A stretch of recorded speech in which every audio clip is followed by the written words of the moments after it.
Good morning, good morning. Good morning from Massachusetts on the east coast of the US. It's just about, well, it is 9:01 here, and I'm hoping that a few of you or more of you will join me. I'm going to check my audio and my video to make sure that we're good to go. If you're listening and things sound good and look good, you can give me a thumbs up in the chat or just let me know. Let's take a look. I have my laptop over here.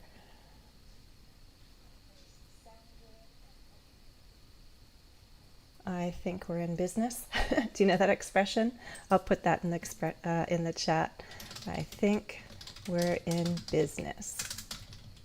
Right. Anytime you say we're in business, it's just an expression, not that we're doing any kind of business right now, but I think we're in business means everything's functioning, we're good to go.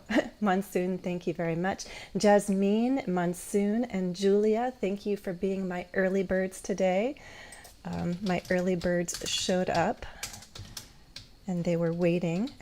Thank you guys for being here. And for anyone watching the recording, thank you for taking time out of your day. I hope June is off to a wonderful start for you.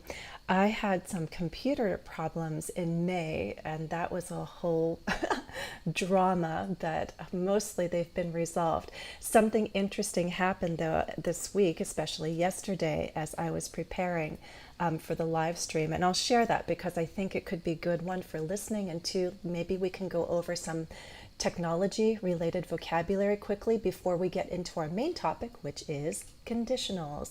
Vitali, I see you here. Stunning Lad 1. Manuel, hello to you all. Yes. So I apologize. My screen looks a little weird. I can also say a little funky. Funky is strange. So it's not full screen as it usually is. And I don't know what the problem is. I'm not a tech expert, but I consider myself rather tech savvy. I know what to do and how to change resolutions and check my settings on my camera and my mic and etc., all those kinds of things. But what happened was I had to change my C drive on my computer, and somehow then I had to reinstall certain programs like my software. So by the way, I use OBS software for the streaming. And for some reason, it is not picking up the full size of my camera, right? We talk about the size or the dimensions, right? We'll take size, dimensions, right? Resolutions. You could also talk the screen resolution. Most of you have done some videos of your own, I'm sure. Resolution. So most of us know that the large screens are in 1080 by 1920, and I don't know why it's not picking up on that. I've changed it manually a few times in my software, but it's still not picking up on the full screen when I use my camera. But when we switch to my screen share and the camera, we should be good to go. Good to go. Good expression there, right? Are you guys tech savvy? On a scale of 1 to 10, how comfortable are you fixing tech problems, right? I'm definitely not a 10. When it's a serious problem, I need help. I need the real techies, right? But there's some things I can handle on my own, and there are wonderful tutorials out there. So I'd give myself a good 6, a strong 6, possibly a 7. I can follow instructions too. I know how to be resourceful. On a scale of 1 to 10, how tech savvy are you? Are you good at figuring out your tech problems? So, and by the way, if anyone knows something about OBS software, and I've done all the basic checks of my settings, and I've edited the screen resolution, etc., but I still can't figure this one out. So if you're more tech savvy than I am, get in touch, okay? Abdel Aziz Mustafa joined us while I was chatting, and Manuel, you're saying you're in high tech is turning off your laptop, turning off my desktop. Yeah, high tech is not something all of us embrace, right? If I were super techie, I would have resolved this issue by now. There's a good conditional, right? Danielson, see you here too. 6, okay, so happy. Who else is in the 6 club? sec. How tech savvy are you? On a scale from 1 to 10. That's a fun expression you can use when you want someone to reflect on how confident they are, how good they are, or how, whatever emotion, insert the emotion, how angry you are, how happy you are. We say on a scale from 1 to 10, you know, how are you? So that's a fun way to have a conversation with a friend. You know, on a scale of 1 to 10, how tech savvy are you? How worried are you about, who knows, the economy, the real estate market, whatever it is that you're concerned about at the moment, on a scale of 1 to 10, right? I think if we ever reach a 10 and we're super concerned, even if we're a 5 or a 6 and we're concerned about something, then we really need to seek help, right? Find solutions. I believe every problem has a solution, right? So if there's a problem, there's a solution. There's another conditional. And I'll throw that out again, and this will be a nice transition into our topic. When I'm making general statements and sharing truths, things that we all believe in and know to be true, we generally accept as truth, we can use those real conditionals, right?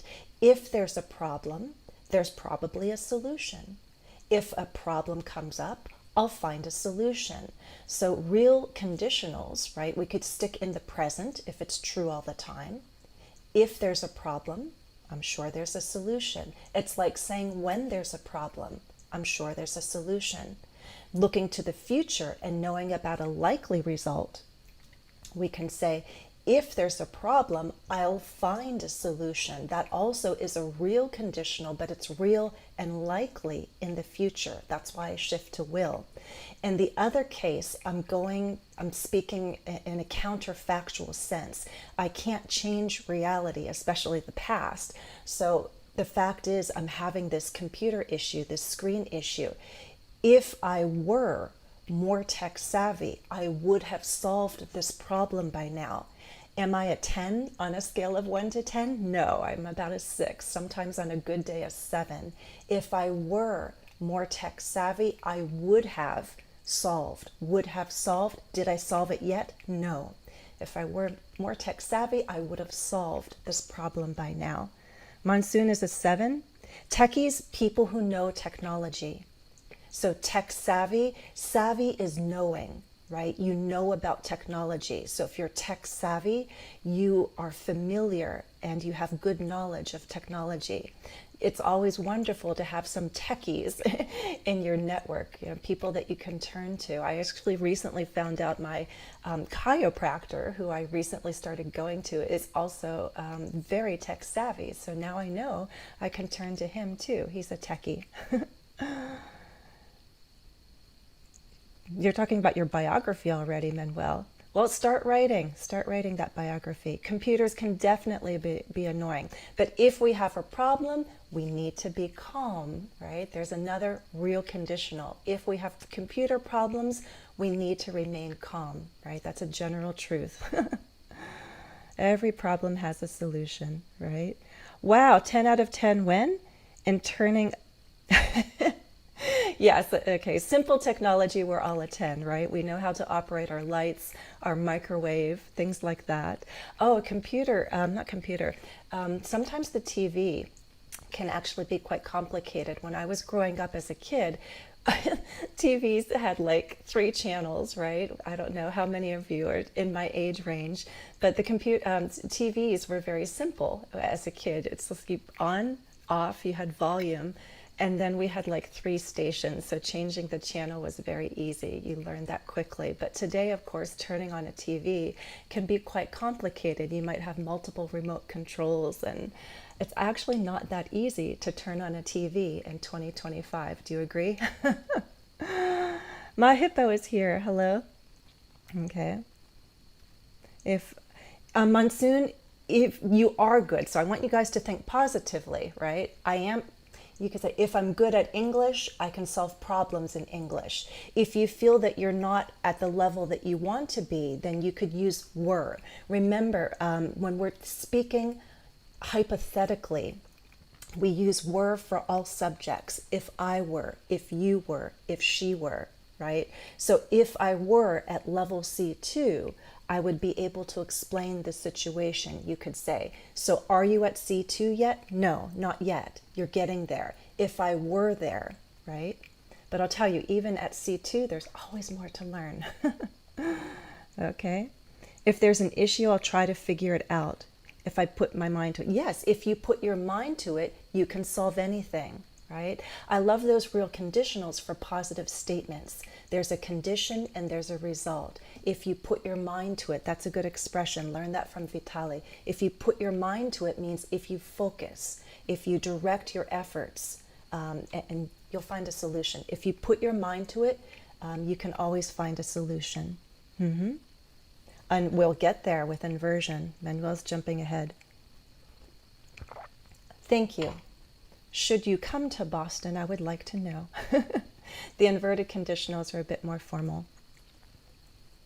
Okay, guys, so let me do my other little magic and switch to my screen. I had to redo everything on this computer. As I said, it basically was like getting a new computer when they made repairs, so I had to reinstall a number of programs, right? Install, reinstall. Not always fun, is it? Okay, so let's see on my laptop if you see what I see. I think it's looking good, yes? Okay, so I apologize. I will try to keep track of the chat. It's now on my laptop, so I don't have it directly in front of me, but I'll check it ever so often. If I miss any of your questions, I apologize, but I will try to also have time for Q&A at the end, okay? Yay, full screen, I know. So we're going to focus heavily on conditionals right now. I also have some student submissions, so we're going to read some conditional stories as well. Remember that conditional sentences have two clauses. When we're talking about conditionals, first and foremost, we use if, but not every conditional uses if. That's something to keep in mind. However, that's where we're going to start. If we have two clauses, one of them is the main clause. It's an independent clause that can stand all by itself, right? So it's a kind of complex sentence where we have the main part and then there's this dependent part. So for example, if you have a good story, you should share it. So you can tell the comma's helping me by splitting this up, right? Two parts. Which part is the main clause? Which part? First or second? Jasmine, thank you for confirming. If you have a good story, you should share it. First or second, what's the main clause? I know there's a bit of a delay, so I'll pause for a second and let you catch up to where I am. Boston time, it's 9:14 here. Yes, Manuel. Second. Correct. Okay. So this is it. So when we have our if clauses, the if clause is the dependent clause, right? We can't just say if you have a good story. You can say it, but it's a fragment. It's not a complete sentence. So these kinds of dependent clauses depend on a main idea. We need both parts to make a full sentence. So if clauses have the if clause and then the result. The if is the condition, and this is the result. Super. So could we rephrase the sentence? Could we do that? Whoopsies, what did I just do? Oh my gosh. I just hit something and it was really weird. Can you see that? Oh my gosh, I'm hitting all kinds of buttons. Could we rephrase the sentence so that the if clause comes second? Can we flip it around? I just hit on the wrong button and chaos ensued.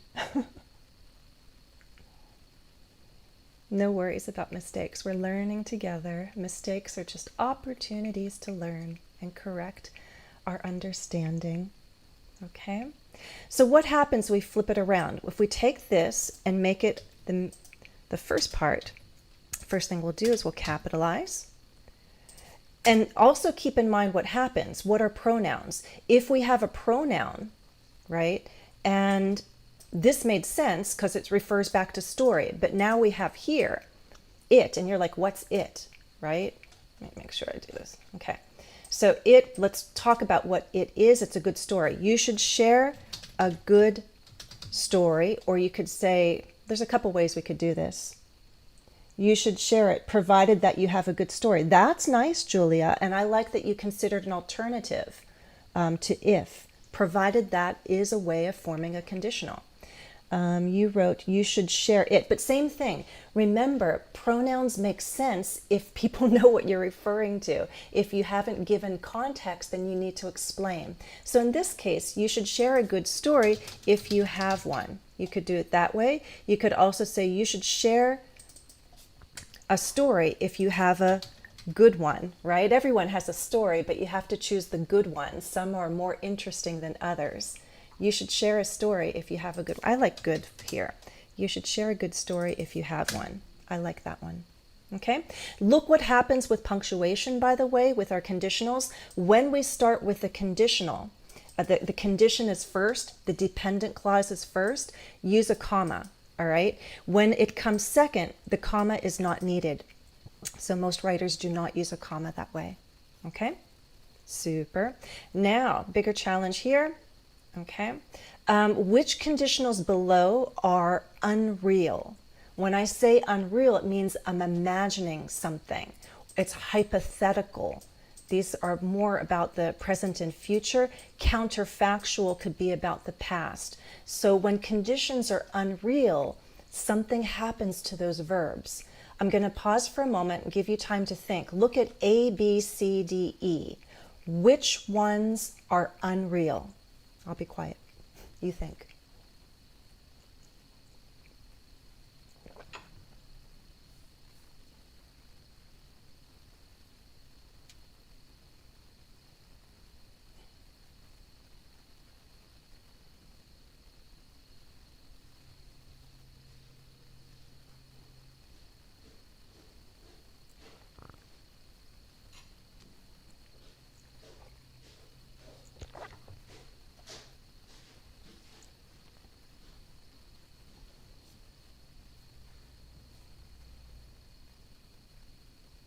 Okay, the answers are coming. A.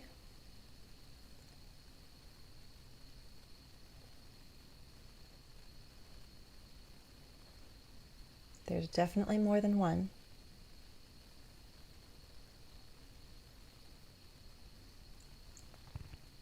If someone's posting answers more quickly than you, just check and see if you agree.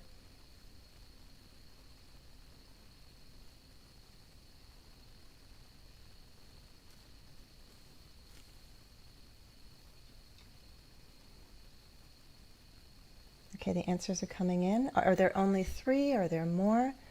Most of you are agreeing about 1. Okay. Check the answers that the other viewers are sharing. Stunning Lad 1, Manuel, My Hippo, Julia. How do they not match? Well, here, Manuel, you might be thinking, what's our time frame? This is where it gets tricky. If I had studied history, like I did study some history, but if I had majored in history, if I had made that my specialty, I might not have become an English teacher.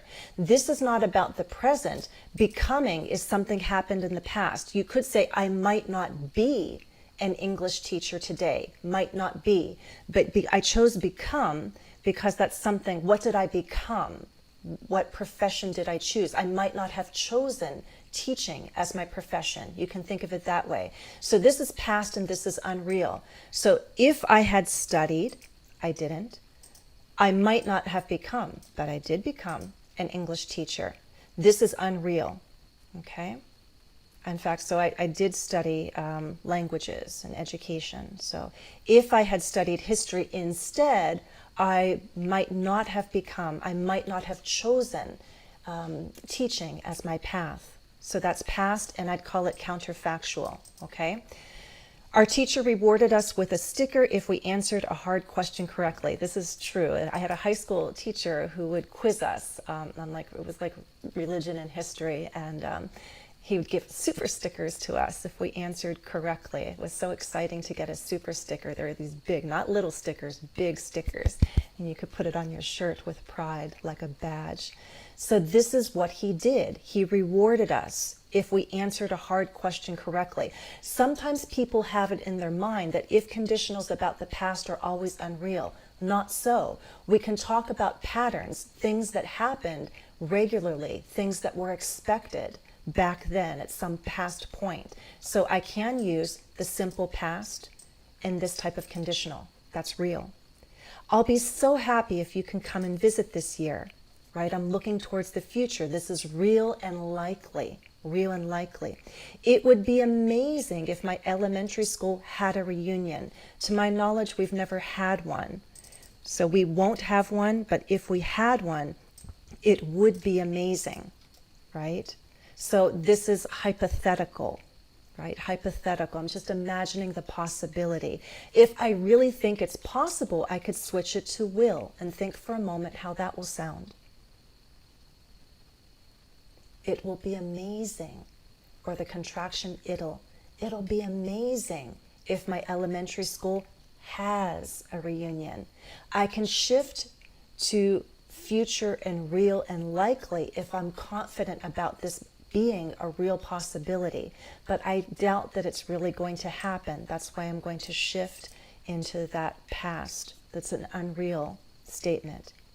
We're not going to have it. If we had one, it would be amazing. She would have the money to pay her phone bill if she hadn't bought 2 new pairs of shoes. Okay? Does she have the money now? No. But she would have it now if she hadn't done something. This is mixed. Hadn't bought 2 new pairs of shoes. Counterfactual. So she did something and there's a negative result. This negative result would not be here if she had done something differently. This is mixed and it's unreal. Okay, let me take a quick look at what you've been posting.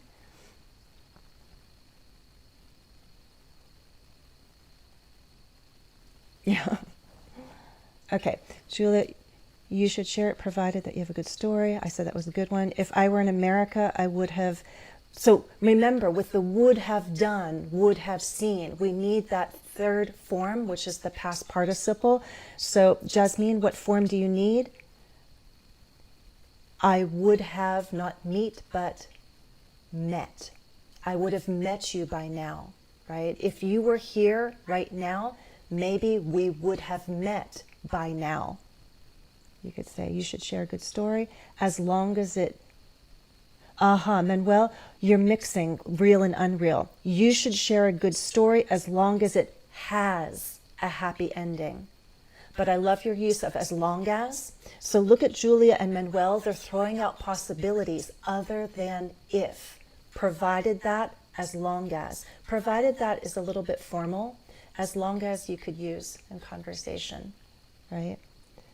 But I would say you should share a good story as long as it has a happy ending. A happy ending. And I'd switch it probably to ending. But it's okay to say end.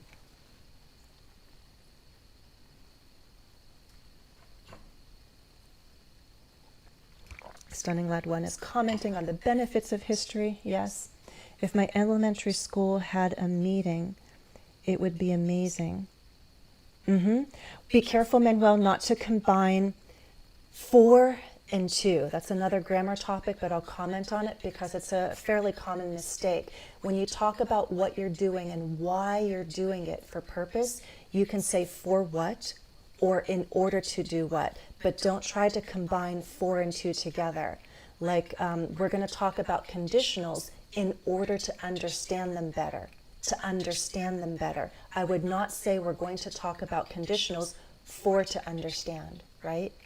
For better understanding or to understand better, right? You have to choose. Ooh, Stunning Lad Woodson, he didn't get stickers. He got sweets. He got candy. Khalid is asking how to get in touch. Guys, find me on Patreon. It's the best way to connect with me.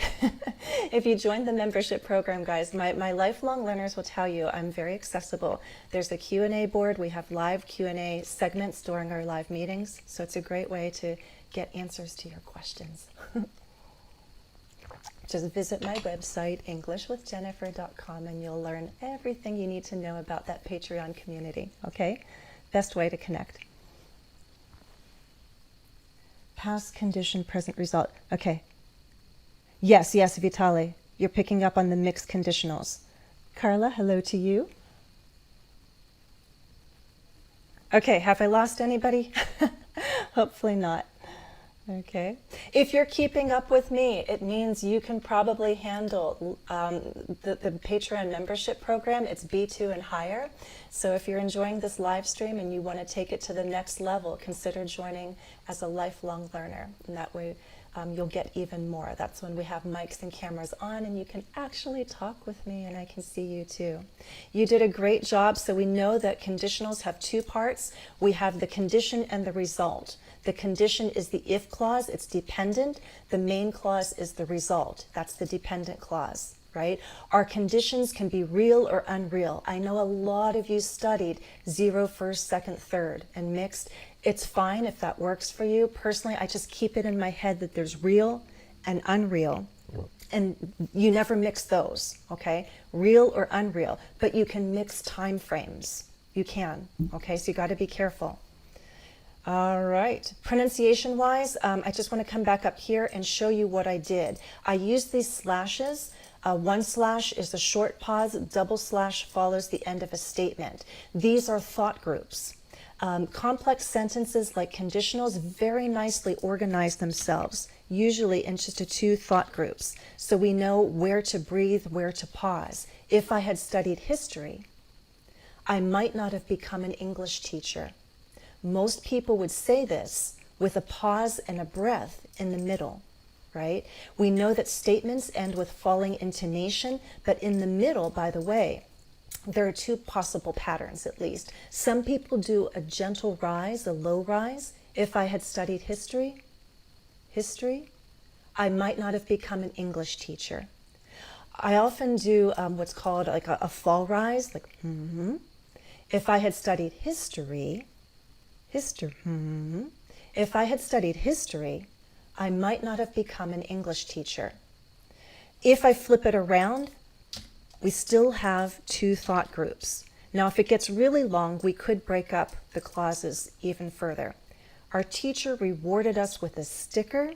I would do sticker if we answered a hard question correctly, falling intonation. I'll be so happy. Here's the break. So yes, the second part is going to be longer, but it would be very strange to try to break it up. And I think visually, oh, but this is the middle of the sentence. But look how weird, and listen how weird it would be if I said, I'll be so happy if you can come visit this year, right? You wouldn't pause there. Thought groups are natural pauses, right? We can't speak endlessly. We need to breathe. But we breathe in logical places, and grammar dictates where we breathe, where we pause. We think in groups of ideas that are grammatical units, and visually we can often see it. If there's a comma, that's probably the end of a thought group. Periods, full stop, take a good breath there. Periods also tell us that our voice goes down, okay? Here I'd say, I'll be so happy if you can come and visit this year. Falling intonation. Here, the end. It would be amazing, I might go up. It would be amazing if my elementary school had a reunion. Again, two patterns. I might do a low rise or that fall rise. It would be amazing if my elementary school had a reunion. It would be amazing if my elementary school had a reunion. Right? You can try those two different patterns. If you're not sure if you're doing it correctly, record yourself. Turn on your voice memo, your voice recorder, record yourself reading two different ways. Can you do the low rise? Can you do the fall rise? And then make sure your sentence ends with falling intonation. Okay, here, this is a really long one. I'll pause for a second. If you really want to take a breath, can you see where might it be logical to break? If you wanted to break this up into two thought groups, is there a logical place to do that?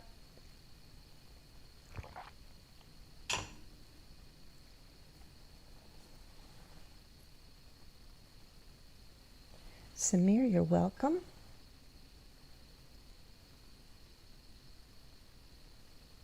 Vitali, thank you for all your notes. You have a good grasp on the infinitives.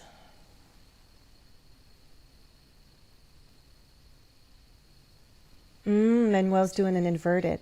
Inverted conditionals are great. Just be careful because they sound a little more formal. If that's the tone that you want, you can have that inversion. Okay. Yes, you could do it with that past perfect, had I. You could also do it with the were, right? Were I. But it definitely sounds more formal, more typical of writing. Okay.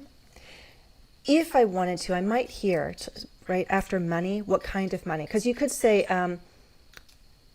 she would have the money, if you know what money I'm talking about. She would have the money if she hadn't bought 2 new pairs of shoes. But which money? What kind of money? She would have the money to pay her phone bill if she hadn't bought 2 new pairs of shoes. So if you wanted to, you could possibly break there. She would have the money to pay her phone bill if she hadn't bought 2 new pairs of shoes. Again, so just remember with conditionals, pay attention to your thought groups, first and foremost. Pause in logical places to take your breath. Make sure your statements have falling intonation at the end, unless it's a question, right? But most of the time we're making statements. Had it not been for your live teaching, I wouldn't have improved. Oh, I'm so happy, Julia, to hear that. Thank you. Okay. All right, are you with me? Give me a thumbs up and say, yes, I'm with you. We've covered a lot. This is advanced. This is an advanced look at conditionals. I'm assuming that those watching know conditionals in general. You just need to clean it up, polish it up, and gain more confidence, right? This is not an introduction to conditionals. We're just cleaning things up and strengthening your knowledge. We're refining how you write and how you say these conditionals, okay? Super. I love the examples that you guys are coming up with. Okay. All right, onward. We have the second half of our live stream, and I have fun things in plan. My hippo. I'm sorry, I clicked on your name before and the whole page came up. My hippo. Okay. So I asked, or I invited people to submit their own stories. I shared my Facebook hacking story in one of my long videos recently, and I loaded it with conditionals because I wanted you to see how I switch from real to unreal and how I switch time frames, all within the context of a story. Right? It's very easy to practice exercises if we stick to one kind, but in reality, that's not what happens. We have to be very flexible, adaptable, and we have to be able to shift very quickly, especially with those time frames. So you need to keep the patterns straight in your mind. Okay? Had I known how long it would take me, use future in the past, it would take. Back then you're thinking, how long will it take? Future in the past uses would. So Manuel say, had I known how long it would take me to learn English, I wouldn't have started. That's very pessimistic. You could say, I would have started earlier. How about that? Had I known how long it would take, I would have started earlier. How about that variation? Mary Poppins is here, one of my favorite usernames. Love it. Super. Okay, my hippo, I'm going to read it as is, all right? Then we're going to make some choices, little tweaks to improve. A lot of your conditionals are wonderful, but I have some comments, obviously, all right? Thank you so much for sharing the story. I hope everyone can relate to what the story captures. What would you do when you had to concentrate on solving difficult math? I did a couple of things, such as pen spinning when I was a high school student, but I made a very bad move on that day. If I had known the result, I'm sure I wouldn't have done it. What I did was pull and sometimes pluck my eyebrows at the very center of them. As the result, I lost a part of my eyebrows and it made my face very weird. Lucky me, I had my bangs so I could hide it. If there's someone who doesn't know how important their eyebrows are for your face balance, I'm willing to teach it. First of all, I want to say, again, thank you for sharing the story. Second, yes, there are some mistakes here, but hopefully you all get the story. You know what happened and you know what the topic is. So the mistakes don't prevent us from understanding the story. So don't worry, if you have a story, tell it, mistakes and all. Don't let the fear of mistakes hold you back, because you probably have enough proficiency in English to tell the story and people will get it, especially in conversation. If they don't understand, you can clarify. But we are going to clean this up a little bit, okay? But are there any words that are unfamiliar to people or you can't make sense of them? I love this pen spinning. I should practice more because I really want to learn how to do that. It's so cool. Those of you who are very good at pen spinning, right? Pluck, right? To pull out. A lot of the time, ladies especially, we have tweezers and we pluck eyebrows. They say actually you shouldn't use tweezers, but that's what many still do, right? Okay, so I hope all words are familiar.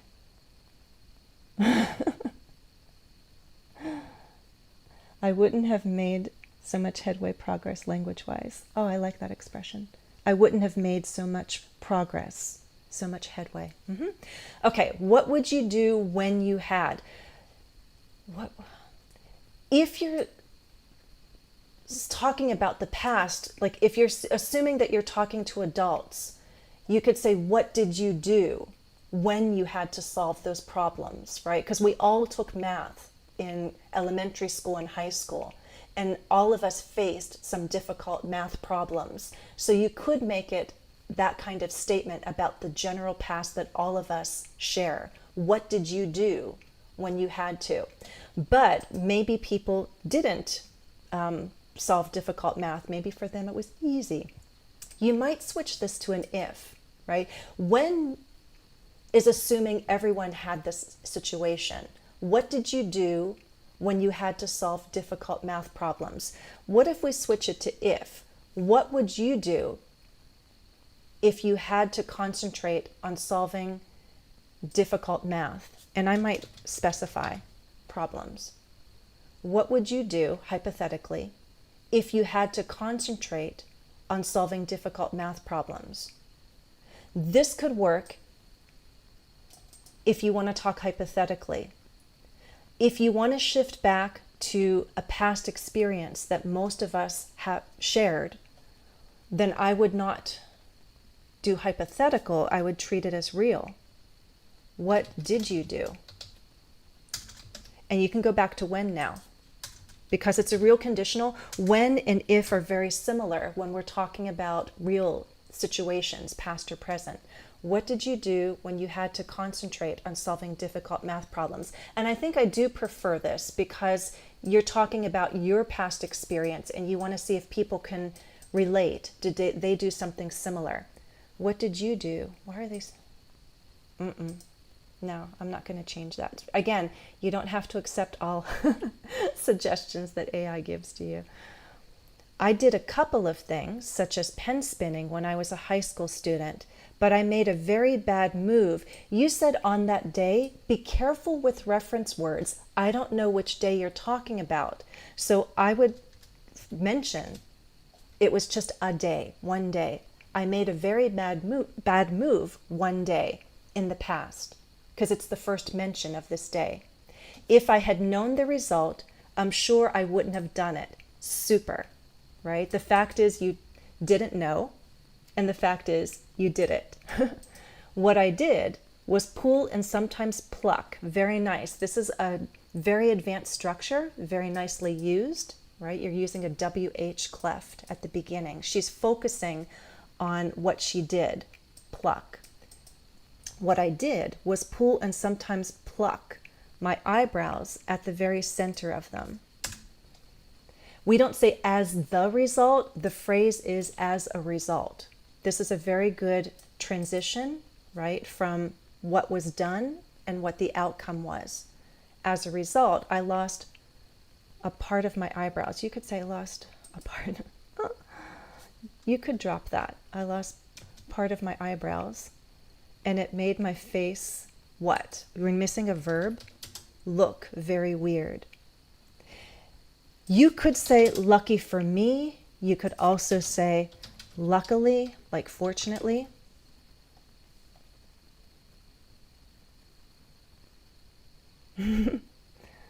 Lucky for me, I had my bangs, so I could hide it. Yes, you could use it to refer back to that situation.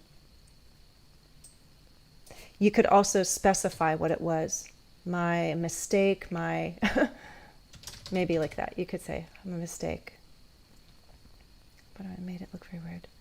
I had my bangs so I could hide my mistake.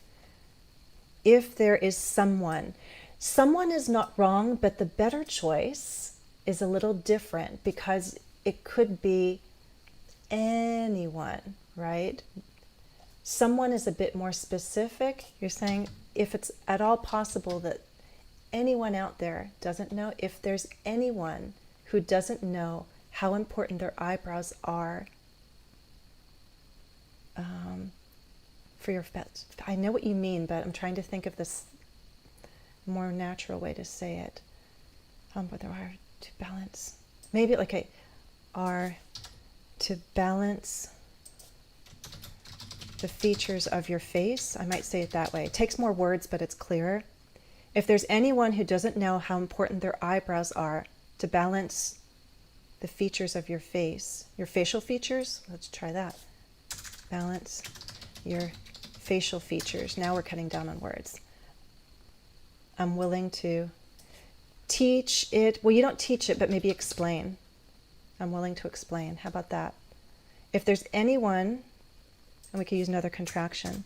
If there's anyone who doesn't know how important their eyebrows are to balance your facial features, I'm willing to explain. Okay? How's that? Yes, this resulted in me losing part of my eyebrows. I like that. I lost part of my eyebrows, or a Stunning Lad 1 wrote, this resulted in me losing part of my eyebrows. Good observation, Vitali. Fringe, I say bangs. In American English, bangs. Lucky me, if I were to have my bangs, I could have hidden. Oh, but she did have her bangs. That was the fortunate part of it. Lucky for me, I had my bangs. But she could rewrite it if she wanted to use more conditionals. Lucky for me, I had my bangs. Had I not had bangs, my mistake would have been revealed to everyone. How about that? Okay. So quick little task here. I'll pause for a moment. Can you take ideas from My Hippo's story and give me statements with if only and I wish? These are ways to express regrets.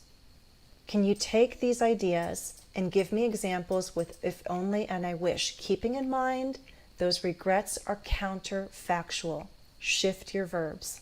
I'll pause for a moment.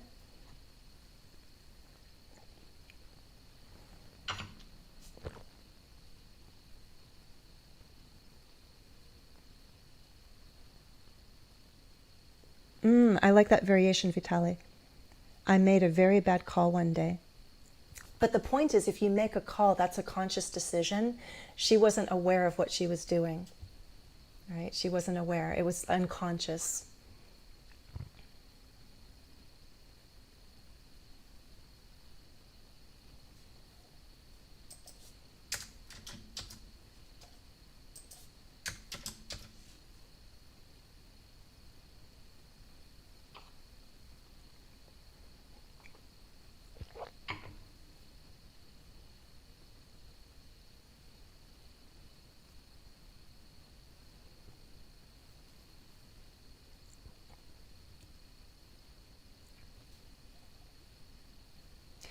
If only statements are regrets, you could make them possibly about like the present, like if only I knew how to fix my webcam resolution, right? I don't know, if only I knew. But it's not the full complex sentence. You can get away with just the if only statement because the rest is understood. The rest is implied. If only I knew how to fix it, then I would fix it. I wish I knew how to fix it. If only I had known. You know what? I would do it this way. If only I had known what would happen to my face, right? If only I had known, because you knew, but by the time it happened and you look, you understood what happened, but while you were doing it, you weren't thinking about what would happen. If only I had known what would happen to my face. If only I had known that it would take a month for my eyebrows to grow back. Okay. I wish I hadn't done that. I wish I hadn't plucked or pulled my eyebrows. I wish my eyebrows, I wish my eyebrows had grown back more quickly. You could do that. If only I had known as to what would happen to my face. I would drop the as to. I think it becomes wordy. If only I had known. If only I had known what would happen to my face. If only I had known what would happen to my face. As to is a little unnecessary. Okay? All right, super. I think we can all relate. Sometimes we have these little habits that we do when we're stressed, right? When we're under pressure and we don't realize how those habits are harming us, either in the short term or the long term. So thank you for sharing that. And I still compliment you and commend you on your pen spinning skills. And I suggest that you do pen spinning rather than plucking your eyebrows. Hopefully you learned your lesson and you stopped doing that a nervous habit. Okay. All right. Second story. We have a total of 3. This one was submitted by, I believe, Luigi. And Manuel, you'll appreciate it because there are some inverted conditionals here. Okay. Again, let me read it straight through and then we'll see if there's any edits that we could make. As I read, in your mind, you think, conditional, conditional. And not only do I want you to spot them, I also want you to think, is it real or unreal? Okay, there's a good mix here. Had I started studying English as a child, I wouldn't be struggling at the moment. Anyway, it's always easy to cry over spilt milk, isn't it? If I didn't speak English, there's no way I could travel around the world and make myself understood when meeting people. If you ever start to learn a language, you should begin sooner rather than later. This is my tip based on my experience. However, if I ever sit an English exam and pass it, that is going to be my greatest achievement. I wish I could only improve my listening skills. If I lived in an English-speaking country, that would not be an issue at all, as I would constantly be exposed to the language. Still, I live in Italy, so if I commit myself to learning English, I will yield good results. That is to say, my listening skills will improve. Had I moved to the US when I got the chance, I wouldn't be writing this story now. But I'm just going to say, Italy or US, you wrote very well. You have a lot of wonderful language. You have a lot of proficiency.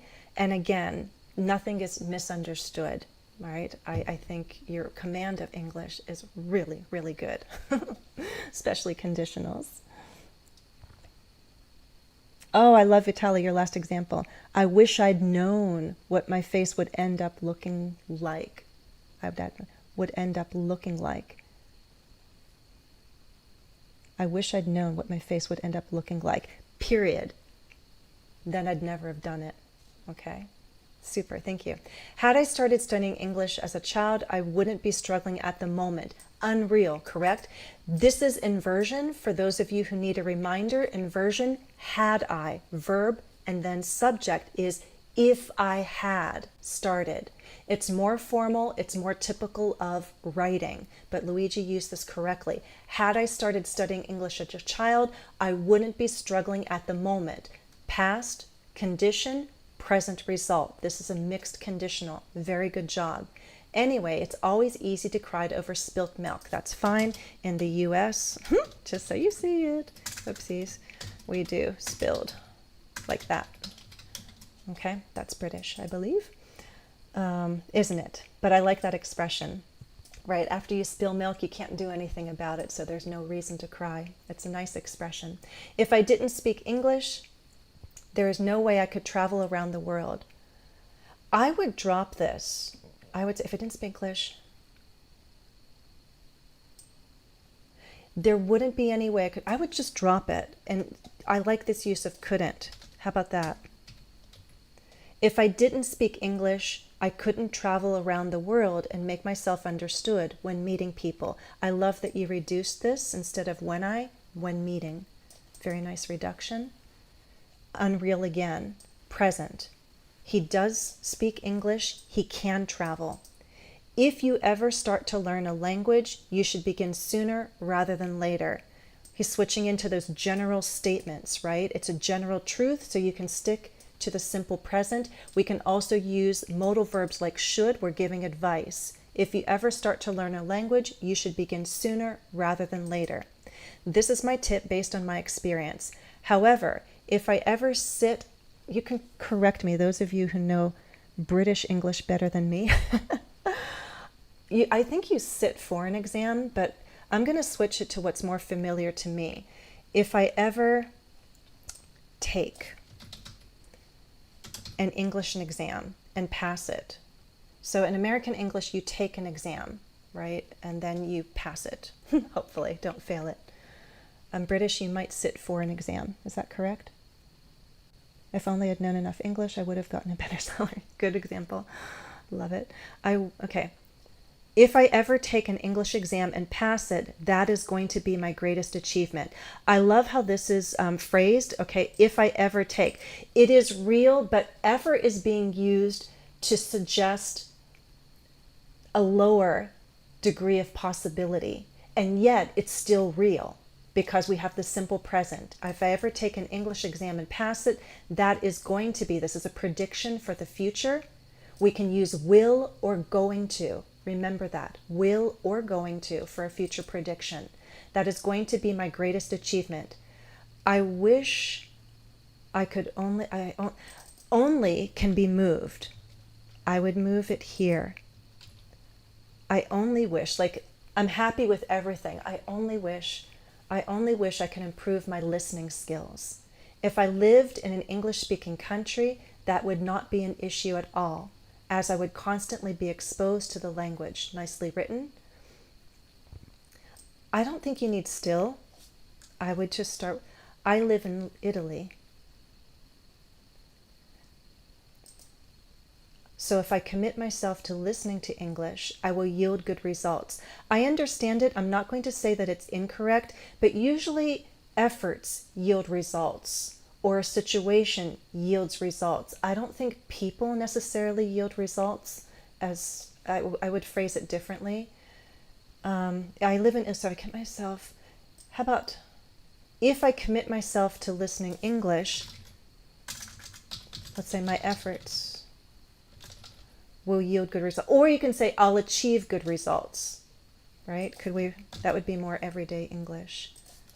So my efforts will yield good results, or I would say I will achieve good results.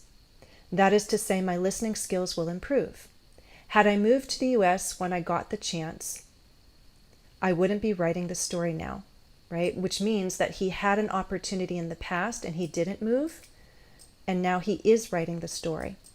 Okay, another use of that inversion. If I had moved becomes had I moved. If I had known your secrets then, I would have never scolded you. If I'm ever to take an English exam. Yes, you can do that. If I'm ever to take. You could do that, Vitaly, yes. Should I commit myself to listening? Should I commit myself to learning English, I will achieve my goals. Yes. My efforts will be not passive, Julia. Keep it active. My efforts will pay off in a big way. We could also say, Julia, my efforts will pay off big time. That's more conversational. But because Luigi's starting with inverted conditionals, it sounds rather formal. It's another thing to think, Luigi. So if you're going for this more formal tone, and I see other times we're not using contractions, you could switch to full forms everywhere. That's one thing I'd say. Because this starts kind of in a formal tone, and then you shift to contractions. It's just something to keep in mind. I'll leave it for now, but personally, I make a choice. If it's formal, then I don't use contractions. Once you start using contractions, use them consistently and be aware that it's changing your tone to a more conversational one. Okay? All right. Oops, I wonder if we're going to have fair warning. If you need to leave at the top of the hour, that's fine, but I think I'm going to go over because I do have one more to share with you. Okay, summary. I'm going to leave this one in the comments. Okay, same thing that we did with my hippo, with Luigi's. Look at the text again, and then you can write your own examples. Using all of this as your content, could you create examples with if only and I wish? If only and I wish. Okay? And my YouTube channel members, there will be further practice. This is something that you can do as well. Not just the regular conditionals, but we can practice inversion and also statements with if only and I wish. Okay, moving on for the sake of time, I want to share this last one. This was submitted by Stunning Lad 1, who is here. My hippo and Stunning Lad 1 are both here. Thank you, thank you. Stunning Lad 1 decided to base the story on a movie review. What I'm doing for you as you listen is there are some words in red that you need to understand the whole meaning of this review, but you do not necessarily need to make these words part of your active vocabulary. They're not high frequency words. However, crucial, fine and dandy, you will hear these in conversation, so you could try working them into your own speech if you'd like to. Composure is a more academic word. Okay? As I read, those of you with strong vocabulary, if you'd like to offer your definitions of these highlighted words, that would help everyone. Okay? But for the sake of time, let me read this review. It is a story, a work of fiction. Pay attention to the conditionals. Pay attention to whether the conditionals are real or unreal. Can also be mindful of my pronunciation, how I'm breaking it up in thought groups, and how I'm ending, right, with a falling intonation. Okay, headmaster late for a very important date. Okay, if you've ever been late, then you'll understand how stressed I felt when I thought I would be the last person to arrive at a crucial meeting. If I'd been more sensible and less officious, I'd never have ended up in such a mess. Checking up on my staff and students on the day of the headmaster's conference was my first mistake, for it resulted in me making it to the train station with only 5 minutes to spare. Never leave things to the last minute. It gets much worse. While at the station, I spotted 2 truants. Just to think, if I'd simply ignored them, the day would have turned out fine and dandy. Distracted after yelling at the unruly youths, I got on the wrong train. My nightmare trip to London had begun. Everything that could go horribly wrong did. As well as arriving at the conference late, I lost my speech, wallet, and clothes. They do say that all's well that ends well. That was not the case because delivering an improvised speech dressed in my underpants did not go down well. Along with my dignity and composure, I also lost my job. If I could change a day from my past, that one would be top of the list. And yes, this is a British movie called Clockwise. If you're curious, you can check out, I'm sure there's a trailer or a clip on YouTube. Okay.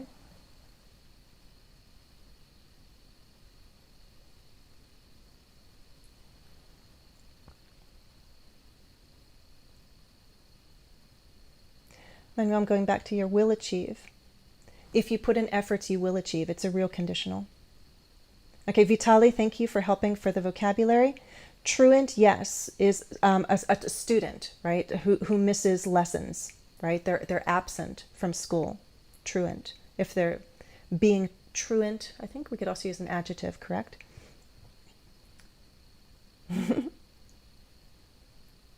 Okay. Crucial is important. Officious. If I'd been more sensible and less officious, right?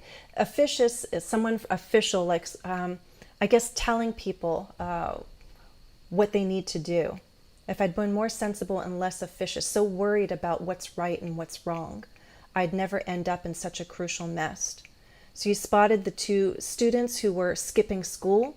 Everything would have turned out fine. Fine and dandy is just a conversational expression. It's just for emphasis. Everything would have turned out well. Fine and dandy.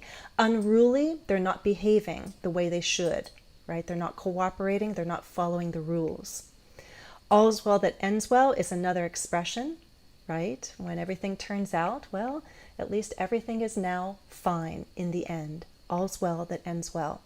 Composure, you know the verb compose is to put together. Your composure is how you hold yourself together, right? Instead of being scattered and emotional and nervous and anxious, you're very composed and calm. You're holding your emotions together, under control, okay?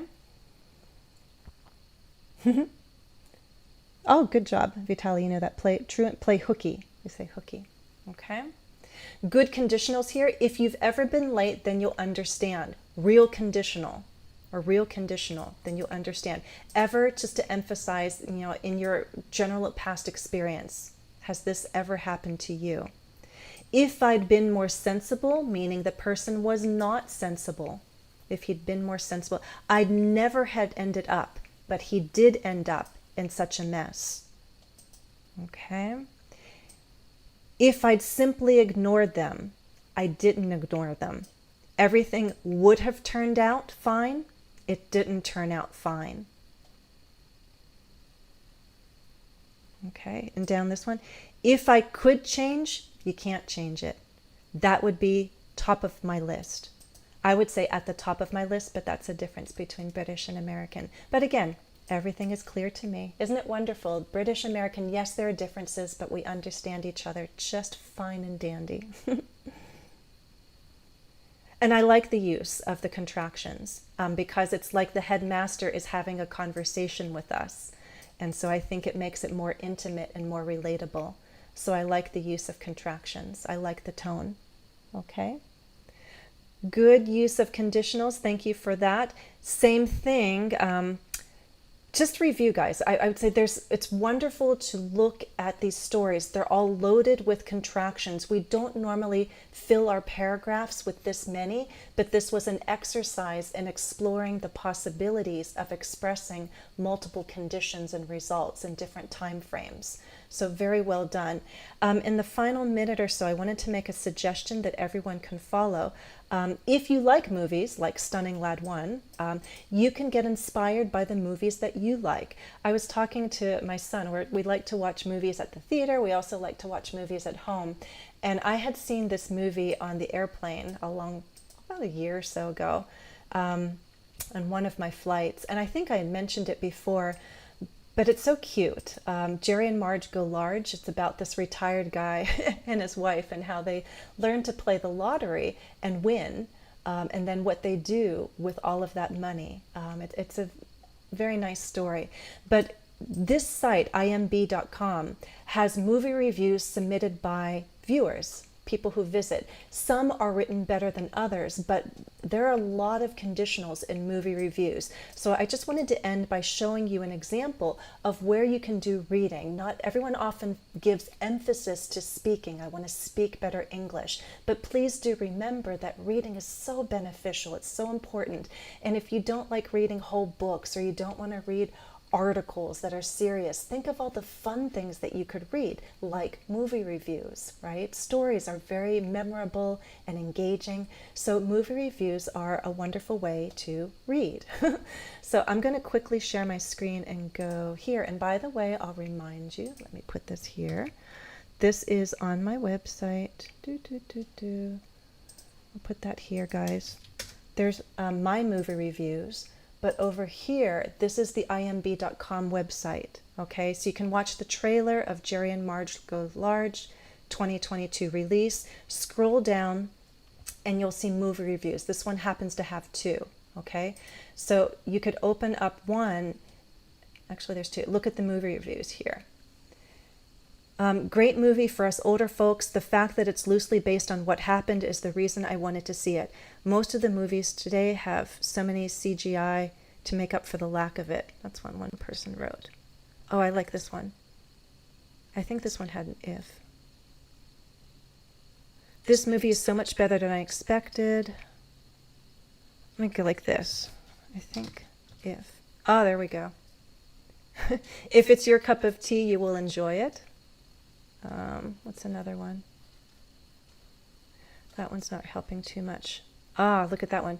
If you're tired of all the crap that's being put out by Hollywood and yearn for a good old-fashioned movie with a wonderful story, this is for you. Right. It's a refreshing movie. There's no actions. Well, there may be a little bit of action scenes, but it's just a fun story, good acting. If you're tired of all of the high budget or just unoriginal movies, this is a good one. If there's any other one, if anything, a Disney-esque movie about a town coming together, right? So it's just fun. You could see what I just did. There are a lot of movie reviews. Type in if and look for if conditionals. There's probably more that I'm not highlighting, but it's just a fun way to, practice grammar in a meaningful way. There's one, but I think there was another one. Yeah. Okay, I'll leave it there because we're running out of time. Reminder that I have my own movie reviews here. And now I will quickly look at the chat to see if I missed anything.